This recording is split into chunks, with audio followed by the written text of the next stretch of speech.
Buen día, mi nombre es Javier Reyes Juan, soy residente de cirugía cardiotorácica del Instituto Nacional de Cardiología Ignacio Chávez. El tema de esta semana es síndrome de salida del tórax y pectus excavatum. El síndrome de salida del tórax constituye un grupo de condiciones que van a resultar de la compresión de estructuras nerviosas y vasculares del miembro torácico. Estas van a incluir principalmente el plexo braquial, la vena subclavia y la arteria subclavia. Dependiendo de la estructura afectada y el grado de afección, esto va a tener distintas presentaciones clínicas.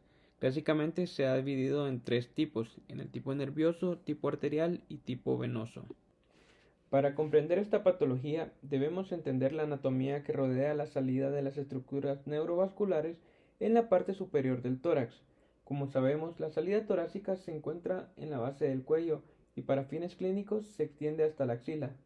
De esta área vamos a resaltar tres sitios importantes. El primero es el triángulo de los escalenos.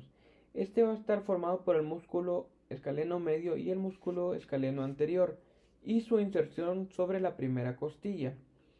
El plexo braquial, como sabemos, se forma de los ramos anteriores de los nervios espinales C5 a C8 y por la mayor parte del ramo anterior T1. Este se va a dirigir lateral e inferiormente pasando a través de este triángulo, dirigiéndose hacia la primera costilla para posteriormente salir hacia la axila. Este va a ser el principal sitio de oclusión en el tipo nervioso del síndrome de salida del tórax. El siguiente espacio es el espacio costoclavicular. Este va a estar delimitado anteriormente por el músculo subclavio, posteriormente por la primera costilla y el músculo escaleno anterior y superiormente por la clavícula. Este va a tener importancia porque va a albergar a los nervios del plexo braquial, a la arteria subclavia y a la vena subclavia. Este va a ser el principal sitio de estenosis en el tipo arterial del síndrome de salida de tórax. Y por último vamos a tener el espacio subcoracoideo, que va a estar delimitado anteriormente por el músculo pectoral menor, posteriormente por las costillas de la segunda a la cuarta y superiormente por el apófisis coracoides. Este también va a albergar las tres estructuras neurovasculares. Cualquier anomalía, deformidad o trauma en estos espacios nos va a dar como resultado la compresión de esas estructuras neurovasculares, dando como resultado el síndrome de salida del tórax. Hablando de la etiología y fisiopatología, diversos mecanismos pueden ocasionar el síndrome de salida del tórax, como ser traumas, esfuerzos físicos repetitivos y variaciones anatómicas. Los eventos traumáticos habitualmente involucran eventos de alta velocidad, comúnmente los accidentes de tránsito. Las hemorragias, hematomas o fracturas desplazadas pueden comprimir directamente las estructuras nerviosas o vasculares. Incluso después del evento inicial, la cicatrización y la fibrosis pueden ser los causantes de la sintomatología. El esfuerzo físico repetitivo por largos periodos, por ejercicios realizados erróneamente o incluso por esfuerzos repetitivos en el trabajo, pueden causar hipertrofia y fibrosis de los músculos ya mencionados, dando como resultado la compresión. Además, algunas variaciones anatómicas como ser las costillas cervicales que se presentan en cerca del 2% de la población, la presencia de un proceso transverso de C7 alargado e hipertrofia de estructuras como músculos escalenos, subclavios y pectorales menores pueden originar este síndrome. Se ha visto que el 70% de los casos del síndrome de salida del tórax es dado por alteraciones en tejidos blandos, mientras que un 30% se va a dar por alteraciones óseas. Dependiendo de la estructura afectada, la podemos clasificar en tipo nervioso, tipo arterial o tipo venoso. El tipo nervioso es el más común y constituye cerca del 90-95% de los casos. Ocurre por compresión de las raíces del plexo braquial, la mayoría de veces a nivel del triángulo de los escalenos. Habitualmente se presenta en pacientes jóvenes y la sintomatología va a depender del grado de compresión, del sitio de compresión, asimismo de las raíces afectadas. Los pacientes típicamente se van a presentar con dolor referido a nivel del tórax, la axila, el hombro, el trapecio o el cuello. A nivel periférico, los pacientes van a presentar paresias, parestesias, cambios vasomotores. Estos síntomas periféricos a menudo se pueden reproducir al estrechar el área de salida del tórax, como ser al levantar las manos sobre la cabeza o al estirar el plexo braquial. El tipo arterial habitualmente afecta a pacientes que realizan movimientos repetitivos de las extremidades superiores con los brazos por encima del hombro. Esto va a dar como resultado la compresión de la arteria subclavia. Se va a presentar en cerca del 1 al 5% de los casos. Los síntomas referidos van a ser dolor en reposo de la extremidad, parestesias, cambios de temperatura, palidez, alteraciones en la sensibilidad. También los pacientes se pueden presentar con datos francos de isquemia o con eventos tromboembólicos. En el tipo venoso, este va a constituir cerca del 2 al 3% de los casos. Existen dos mecanismos propuestos para la compresión. La primera es la compresión entre la clavícula y la primera costilla de la vena subclavia, y el segundo es un estrés repetitivo de la vena subclavia sobre la clavícula. Este se va a presentar con pesadez de la extremidad, dolor, edema, cianosis, distensión venosa y formación de circulación colateral, trombosis venosa espontánea o también llamado síndrome de Paget-Schroeder, que también puede llevar a una tromboembolia pulmonar. Además de la evaluación de las características clínicas previamente mencionadas, se debe realizar una examinación en búsqueda de alteraciones de la fuerza, de la sensibilidad, alteraciones de los pulsos y la temperatura, variaciones de la presión arterial entre las extremidades, datos de trombosis y de isquemia. También tenemos algunos tests que nos pueden auxiliar al momento del diagnóstico. Primero, el test de Addison. Este va a consistir en poner al paciente con el brazo extendido en abducción de 30 grados con el rostro girado ipsilateral. Se hace una evaluación del pulso radial. La disminución o la pérdida del pulso radial nos va a indicar que existe una compresión sobre la arteria radial. El siguiente, la evaluación de estrés con los brazos elevados, o IST por sus siglas en inglés. Este va a consistir en poner al paciente con los hombros abducidos de 90 grados con rotación externa, poniendo los codos flexionados también a 90 grados. El paciente va a realizar repetitivamente movimientos de apertura y de cierre de las manos por 3 minutos. Esto va a desencadenar parestesias, dolor, pesadez y debilidad. Se va a dar por compresión de las raíces nerviosas del plexo braquial. Y por último, el test de tensión de la extremidad superior o ULTT por sus siglas en inglés consiste en tres maniobras diferentes. La primera, poner al paciente con el brazo abducido a 90 grados. El segundo consiste en colocar al paciente en la misma posición agregando una dorsiflexión activa de la muñeca. Esto va a desencadenar síntomas del lado ipsilateral, mientras al colocar al paciente con el hombro abducido a 90 grados, el codo flexionado a 90 grados y con una dorsiflexión activa de la mano, esto va a generar el desarrollo de sintomatología en el lado contralateral de la lesión. En cuanto a los estudios auxiliares, se debe solicitar una radiografía cervical y una radiografía de tórax en búsqueda de anormalidades óseas, costillas cervicales, procesos transversos alargados, fracturas o neoplasias. También la ecografía es una herramienta útil y de bajo costo, esto particularmente al momento de la evaluación del tipo arterial y venoso. En el tipo arterial se puede observar un aumento de la velocidad del flujo o una dilatación aneurismática posterior a la estenosis. En el tipo venoso, el ultrasonido dúplex nos puede demostrar éstasis y trombosis. También se deben realizar pruebas de electrodiagnóstico para descartar radiculitis cervicales, radiculopatías, además de lesiones del plexo braquial. Otra herramienta diagnóstica puede ser la arteriografía y la venografía convencional en los pacientes con síntomas agudos que nos pueden dar una evaluación anatómica y descartar trombosis.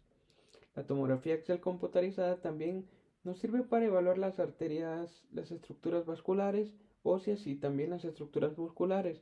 Asimismo, son útiles para la identificación de estenosis y medir el grado de la misma. Además, también nos pueden ayudar a identificar la trombosis. Las estrategias de manejo van a depender de la etiología causante del síndrome de salida de tórax, asimismo del grado de afección. No existe un consenso acerca del manejo conservador. Un enfoque multimodal, incluyendo educación del paciente, rehabilitación y terapia farmacológica, ha mostrado resultados positivos. Dentro de estas podemos mencionar la mejoría en la postura, la disminución del peso, el uso de técnicas de relajación. Dentro de las estrategias farmacológicas se incluyen el uso de analgésicos y relajantes musculares, la inyección de anestésicos locales o de toxina botulínica en los músculos escalenos. Además, también se ha recomendado el uso de anticoagulantes en pacientes con riesgo de trombosis. El tratamiento quirúrgico está reservado para una minoría de pacientes.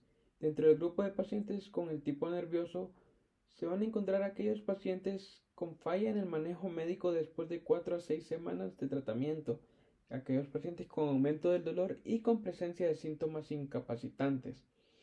En los pacientes con variaciones de tipo arterial o venoso, habitualmente el manejo es quirúrgico para prevenir complicaciones vasculares como de trombosis o isquemia o para el tratamiento de las mismas. Habitualmente el manejo consiste en la resección de la primera costilla con escalenectomía o escalonotomía en los casos de la compresión nerviosa. Los abordajes para la resección costal pueden ser transaxilares, supraclaviculares e infraclaviculares, dependiendo de la preferencia del cirujano. El abordaje transaxilar presenta una excelente exposición en la parte anterior de la primera costilla. Tiene buenos resultados estéticos, sin embargo no permite una reconstrucción venosa ya que la exposición de la vena es muy pobre. Mientras tanto, el abordaje supraclavicular y el infraclavicular brindan una mejor exposición a las estructuras vasculares. También se han descrito los abordajes mínimamente invasivos mediante la cirugía robótica. Todos estos abordajes han tenido excelentes resultados con una resolución de los síntomas en más del 95% de los pacientes y con complicaciones mínimas reportadas. Ahora continuaremos hablando sobre Pectus excavatum. El Pectus excavatum constituye una depresión anormal en la pared anterior del tórax. Esta es la malformación congénita más común de la pared torácica, representando cerca del 95% de estas malformaciones. Afecta más al sexo masculino, con una proporción reportada cerca de entre 4 y 5 a 1. Es más común que el Pectus carinatum, presentándose unas 6 veces más frecuente, y presenta una fuerte asociación genética. Se dice que cerca del 40% de los pacientes con Pectus excavatum tienen un familiar con la misma anomalía. Habitualmente se presenta desde el nacimiento, sin embargo, se diagnostica la mayoría de veces durante la niñez temprana. Esta deformidad se ha atribuido a una debilidad y flexibilidad anormal del esternón, con un sobrecrecimiento de las costillas acompañado de un fallo en el desarrollo del tórax óseo. Durante la adolescencia, con el crecimiento rápido, muchos pacientes presentan un aumento marcado del defecto. Cuando el defecto comprime directamente el ventrículo derecho, este defecto deja de ser solo un problema cosmético. Algunos pacientes que no son sometidos a corrección quirúrgica en la niñez van a presentar empeoramiento progresivo de los síntomas y de la función cardiorrespiratoria. La deformidad va a variar en extensión, puede ser larga o corta, puede ser simétrica o asimétrica. El grado de depresión también es variable y no se correlaciona directamente con la sintomatología. Dentro de los síntomas más comunes vamos a encontrar la disnea, el deterioro de la clase funcional, el dolor torácico, palpitaciones, taquicardia, síncope, algunas arritmias como ser bloqueos de primer grado, bloqueos completos de rama derecha o síndrome de Wolff-Parkinson-White. En los pacientes con Pectus excavatum se deben solicitar una serie de estudios, como ser un electrocardiograma para descartar la presencia de cualquier arritmia.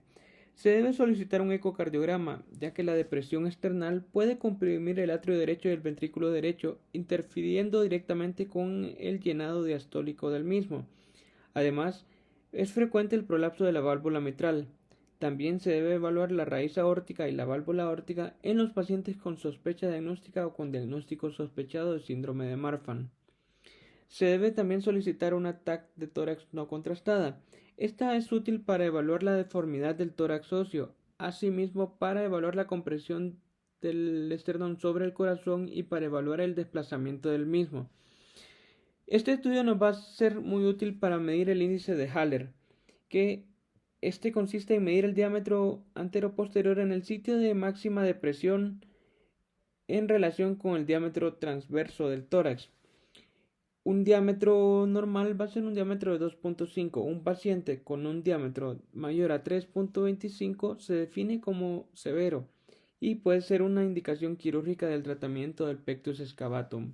Además, también se deben solicitar pruebas de función pulmonar, tanto estáticas como ejercicios, para evaluar el efecto fisiológico del defecto sobre la función pulmonar. Los pacientes con pectus excavatum son considerados candidatos a cirugía correctiva basados en la severidad de la deformidad, la cual va a estar determinada por el índice de Haller, además también basados en el grado de afección de la función cardíaca y de la función pulmonar y del impacto psicosocial de la deformidad en el paciente. Uno de los primeros procedimientos descritos fue el procedimiento de Ravitch, el cual consiste en realizar una resección de los cartílagos costales involucrados en la deformidad.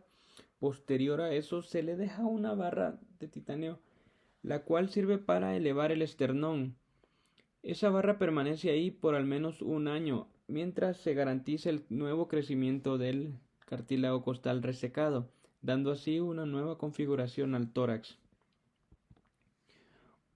Otra opción quirúrgica alternativa es el procedimiento de Nust. Este fue introducido en 1998 y constituye una alternativa mínimamente invasiva para el tratamiento del pectus excavatum. El procedimiento consiste en introducir de una a dos barras previamente fabricadas de acuerdo al tamaño de la caja torácica y a las características de la tomografía. Estas se introducen mediante mínima invasión y sirven para elevar el esternón, así corrigiendo el defecto del pectus excavatum. Idealmente este procedimiento debe realizarse justo antes de la pubertad, ya que a esta edad el tórax todavía es maleable. Cuando se realiza en edades más tempranas existe un alto índice de recurrencia, ya que éstas se deben de retirar antes de la pubertad y pues al momento del crecimiento puede haber recurrencia de la deformidad.